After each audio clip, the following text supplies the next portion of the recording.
અને નાવ તો તમે જોઈ શકો અત્યારે અહીંયા બધું જ છે, તો નાવ પણ ચલાવી શકીએ છીએ, પણ અહીંયા પાણીમાં બાંધેલી છે. તો આપણે નાવના અંદરનું બનેલું છે, તમે જોઈ શકો છો. અહીંયા ક્રિકેટ રમવા પણ કામ લાગે છે. તો અહીંયા કોઈ ક્રિકેટ તો નહીં રમતું. જે આપણે વિચાર્યું નતું કે આ જગ્યા આટલી સુંદર હશે, એમ કોઈ દિવસ વિચાર્યું નતું. અહીં આવીને તે આપણને ખબર પડી છે કે આ જગ્યા આટલી સુંદર પણ છે. અને તમે જોઈ શકો છો અહીંયા પાણીનું લેવલ પણ ઓછું થઈ ગયું છે. અહીં એક મોટું મેદાન ટાઈપનું બનેલું છે, તમે જોઈ શકો છો. અહીંયા ક્રિકેટ રમવા પણ કામ લાગે છે. તો અહીંયા કોઈ ક્રિકેટ તો નહીં રમતું, પણ તમે જોઈ શકો પાણીની અંદર એક નાવ પણ બાંધેલી છે. તો નાવ તો અત્યારે બાંધેલી છે. આપણે નાવના નજીક પણ જશું અને તમે જોઈ શકો છો વરસાદ પડે એવું થોડું વાતાવરણ પણ અત્યારે થઈ ગયું છે. અને આ બાજુ પણ મિત્રો જુઓ તો કેટલું સરસ મજાનું વ્યૂ આવે છે. અને અહીંયા ફોટો પાડીએ ને કેમેરાથી તો કેટલો મસ્ત ફોટો આવે છે, તમે વિચારી ના શકો. તમે કેમેરામાં જે જોવો છો ને એટલું મજા ના આવે એટલું પણ રિયલ લાઈફના અંદર મજા આવે છે. અને તમે જોઈ શકો છો આ બાજુ પણ પાણી છે અને પાણીની અંદર પણ પક્ષીઓ છે. ત્યાં સુધી તમે જોતા જશો ત્યાં પાણીના કિનારે ઊભા છે.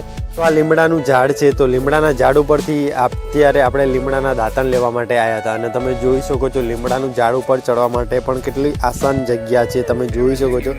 ત્યાં ઝાડ છે પણ અહીંયા પથ્થર છે. તો અહીંયાથી આપણે એની મદદથી આ ઝાડ ઉપર ચડી જવાનું છે. અને પાછળ જુઓ મિત્રો, તમને અહીંયા પણ પાણી જ જોવા મળશે. થોડું નજીક જઈને બતાવી જોજો.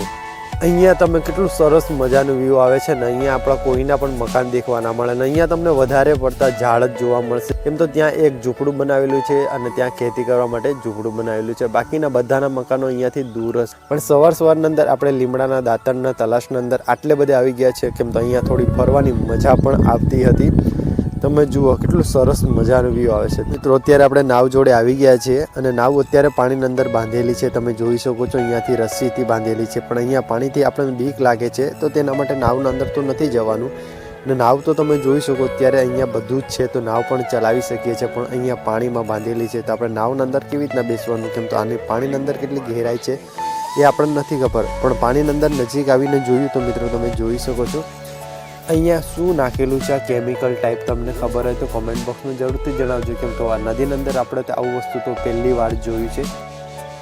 અને તમે જોઈ શકો મિત્રો આ નદીની અંદર છેક સુધી છે. તો આવું તો શું થયું હશે જે આવી રીતના કેમિકલ ટાઈપ થઈ ગયું છે અત્યારે તમે જોઈ શકો છો.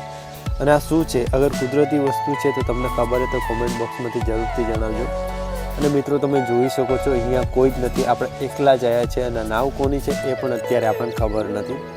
અને આ બાજુ તમે જુઓ મિત્રો કેટલું સરસ મજાનું વ્યૂ અત્યારે આવે છે. અને આ નદીની અંદર પાણીથી થોડી બીક પણ લાગે છે, કેમ તો અહીંયા કોઈ પણ જાનવર અટેક કરે ને તો આપણને કોઈ બચાવવાળું નથી. અત્યારે તમે જોઈ શકો છો થોડો વરસાદ ચડે, અહીંયા વરસાદ પડે એવું વાતાવરણ પણ થઈ ગયું છે. તો હવે જવાનું છે આપણા ઘરે.